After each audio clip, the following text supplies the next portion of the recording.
Alright, here we are. We're at part 3. Had to take a little break because we got a big storm coming. So I had to get everything that I don't want damaged in the garage. But here is the new radiator from Cooling Radiator Specialist. I bought it off Amazon for like I think it's $2.50. But it's a pretty good looking little radiator. It's still in the bag. I'm not going to take it out until I get ready to put it in. But it's not a bad looking radiator. It's supposed to be direct fit. This will be my, 1, 2, 3. This will be my 4th one I've used. So, but yeah, we're about to get hammered on the way. They said we're going to get like 70-mile-an-hour winds. But still can get some stuff done. So here we go. Just started getting this. I got all the coolant drained out of it. I just got to start on it. I would have already had it out, but since we got those storm warnings and stuff, I decided to get everything I don't want damaged in the garage. So, and luckily I have stuff spread out at other shops and everything. So everything that I don't want damaged is put away. So let's get started. So I have the radiator out. Here's a side-by-side comparison of the two. The new one is just a scotch shorter, but the outlets are the same. Got the drain cocks on there. The heater hose outlet thing looks kind of funky, but I can just take that little set screw out and I guess it'll have like an orifice to it. It's got both the hookups for the trans cooler. Even those are at an angle like they're supposed to be. So far, so good.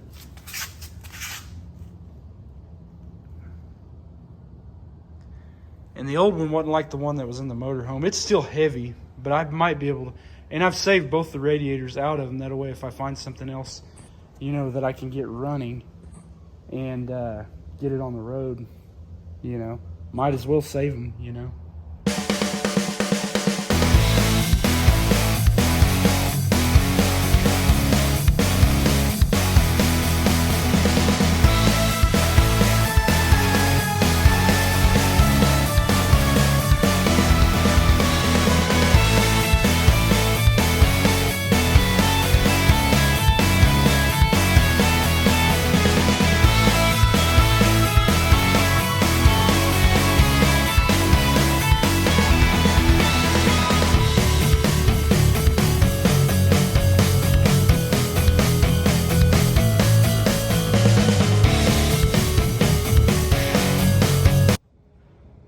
Alright, I've got the radiator in. It all seemed to go pretty good. I need to change this heater hose and get a longer one because I think the outlet's just slightly in a different spot. But what it's going to do, if I ever activate this compressor, it's going to rub a hole in it. So, but for right now, I'm not going to turn the AC on or anything.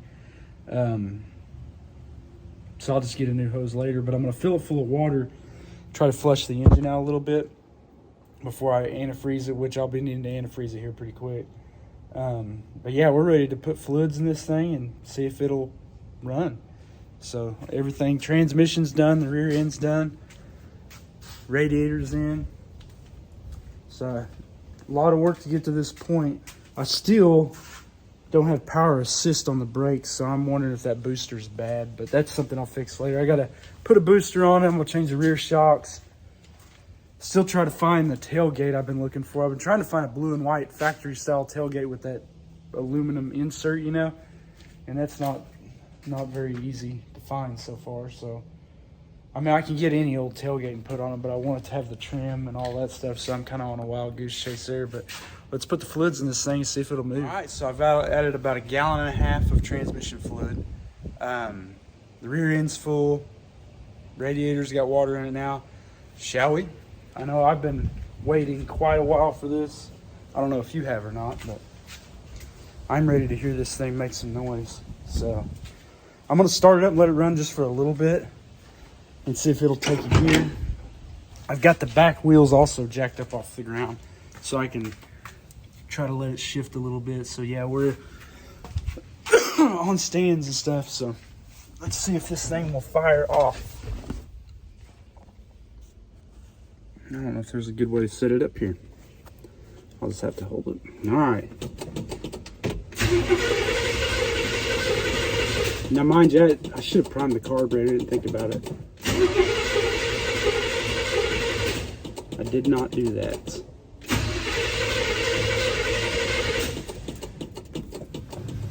Yeah, tell me that is not a thing of beauty right there.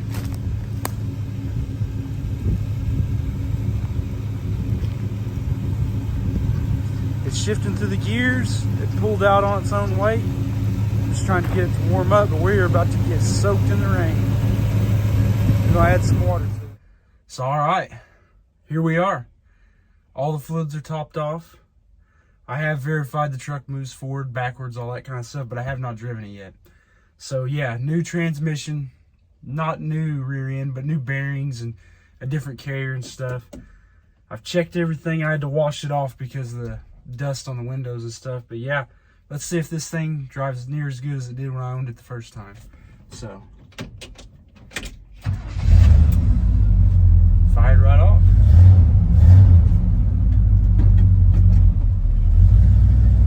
All right, here we go. Already it feels just as good as the first time I had it.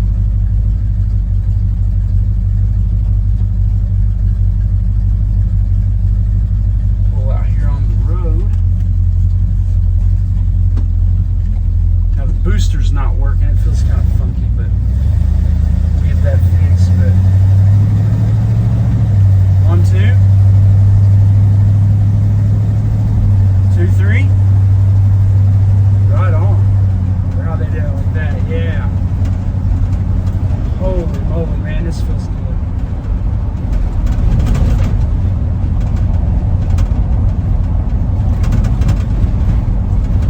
So yeah, we'll take it on the same loop that we took the Blazer on. Get it down here and see how that does. But yeah, you could have picked a nicer day to have it out. Yes, feels like Rick Hazelton did a great job on this transmission. He's out in Skytook, so if you're in the Tulsa area, he does a really good job. This is the second transmission he's done for me, and I'm very happy with it. So, but yeah, we'll put some miles on it, take it for a spin. So yeah, this is a 72. If you haven't been keeping up with the videos and stuff, this is a 1972 C20 Cheyenne, 402 big block, 400 transmission. It's got the Dana 354 rear end. I'm gonna adjust something real quick. Dana 354 rear axle. It's got disc brakes. I mean, it's as loaded as it gets for the era. And you know, they made this truck to haul campers and go on trips and everything. So like, it was made for comfort and all that good stuff. So they made it to drive. I don't know what the gross weight rating or what it can tow or anything like that, but I've towed, back when I owned it, I've towed 5 or 6 cars with it. I thought it did great. I mean, it doesn't really have the power like my 6.0. I don't know, it doesn't have the horsepower, you know, to run with something. But I don't know, it had a kind of plugged up radiator and all that kind of stuff. And I did just the basic essentials when I got this thing going. So I didn't really rebuild the engine, transmission, or anything like that. I just got everything, all the mechanicals that started driving it. But yeah, man, this thing so far so good. I just love the way it rides. It was made for comfort, made for work. It just feels good. It's like a good shirt, a good pair of pants. It just fits right. No wonder these trucks are so popular. But yeah. Good truck. Yeah, so far shift's good. Steering feels good. Like I said, the brake booster doesn't seem to be working, but it still stops great. So, it's got good power.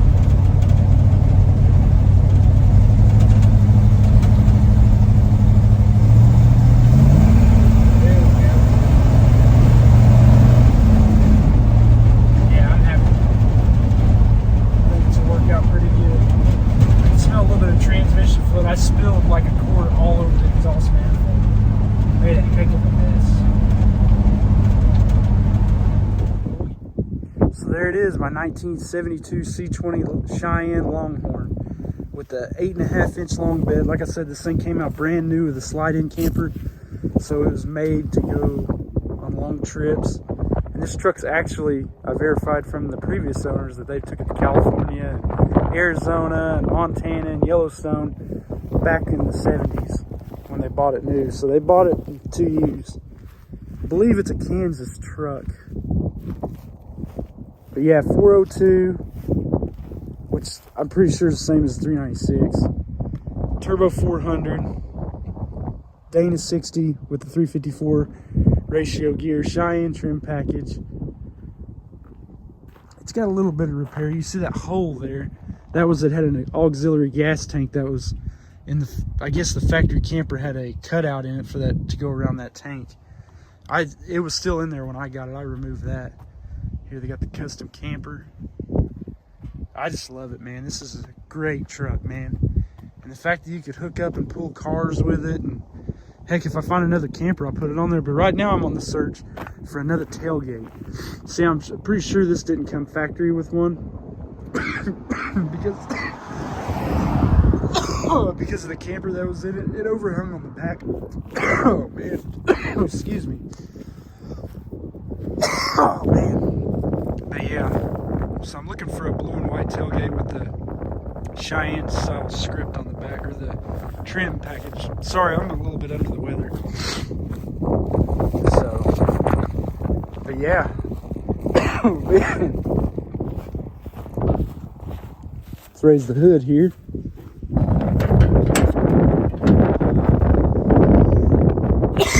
I don't think the hood's ever been off of it.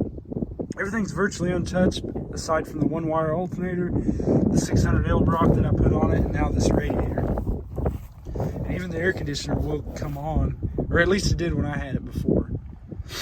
It would come on, but it would just blow on the floor, and the suction line would ice up, so it still got R12 in it, or it did. I don't know, it's not wonderful. Absolute great truck. So let's go for another drive. Head down the road and see how it does. So yeah, about 10 miles in, it's working pretty good. Shifting great. Just, man, I can't believe this truck drives this good for its age, you know. 1972.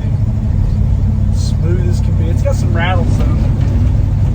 These wood bed floor beds, you know, when the wood's kind of rotted out, it's rattling a little bit. The thing is, I don't think that made an 8.5 foot bed, wood bed kit for this, so I don't know, it's something I have to look up. But yeah, man, I got it up to about 70, and it just cruises great, man. Cruises really good. I know before I got about average 12 miles a gallon out of this truck. So I don't think that's that bad. Most of the old square bodies of 350s I had got 10 miles a gallon. Didn't matter if the wind was pushing. It got 10 miles to the gallon. Didn't matter. So, but I am going to swap it over to an HEI. I mean, and I'm going to keep the point stuff because that's good stuff. I like keeping the engines cleaned off, and you know, I really don't want to deal with that, you know. So I'm going to order an HEI, put some new wires on. I mean, it's got some new point style wires that I put on it years ago. But it's time to upgrade that stuff, and I'll probably put another new set of plugs in it. Just kind of get it tuned up, work on the advance, on the weights and stuff when I get it. I got to put a couple new shocks on the back. It's just little stuff at this point, but as far as running and driving, I wouldn't have just what I feel now. I don't have a problem with jumping in and going, you know. I'm probably going to start driving to work next week, so yeah, the old truck's doing great. It's got the typical wind whistling that you hear on all these. Yeah, I'm happy with all of this. This thing's fantastic. One thing I do wish it was the standard long bed, because if I find a shell camper so I can go camping or something like that, I've never seen a shell camper that was 8.6 feet long. So that's going to be kind of a quicker to find if I can find it. So yeah, I wish it had the standard 8-foot bed, but it's a Longhorn, it's super rare. So yeah, we got side by side in front of us.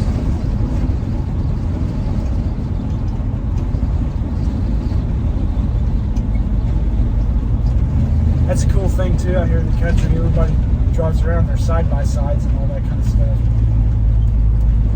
They have a good time. I like it. I'd have one if they weren't so expensive.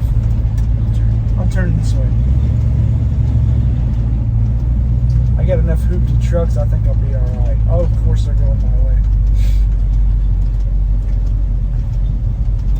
Get the job done with the old trucks. Alright, we'll make a pass.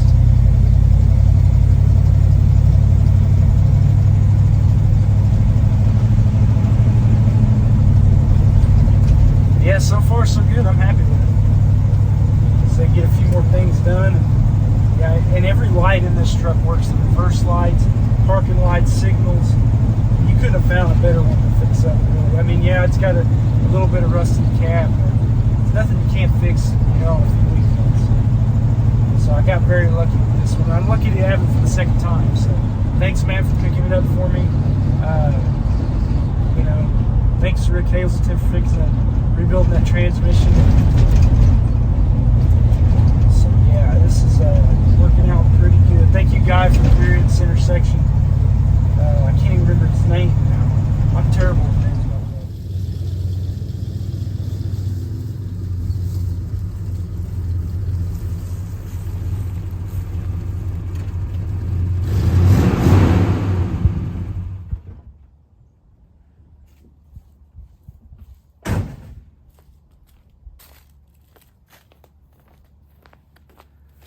So, that concludes our ride and drive with the 72 C20 Longhorn. So far, I've driven it about 20 miles. I'm getting ready to get the registration and get it where I can start driving it to work, you know, and start using it. But I gotta fix the e-brake. I did find a little oil leak, and sometimes on these things, when you get them going, you'll find like probably 3 or 4 other things that are needing attention and everything. So I've got to do that. I've ordered a HEI, a new set of wires and everything. I'm going to convert that. I've just got little odds and ends, and then I'm going to get started on putting the rockers and cab corners on it, get the carpet kit, get the new seat cover and stuff, and just try to spruce it up, make it cleaner. And I'm still looking for a tailgate as well. I'd prefer to find a blue and white one with the Cheyenne style trim insert on the back. I'm going to try to find what I can. And yeah, I can get one that I can paint, but that's not, I don't feel like, I don't want to try to paint one right now. But yeah, it's just down to the little bit and, you know, some detailing and cleaning up, and I think it'll be pretty good. So yeah, if you like what I'm doing, like, tag, share, subscribe. Definitely got all kinds of stuff coming up. I got more stuff to work on.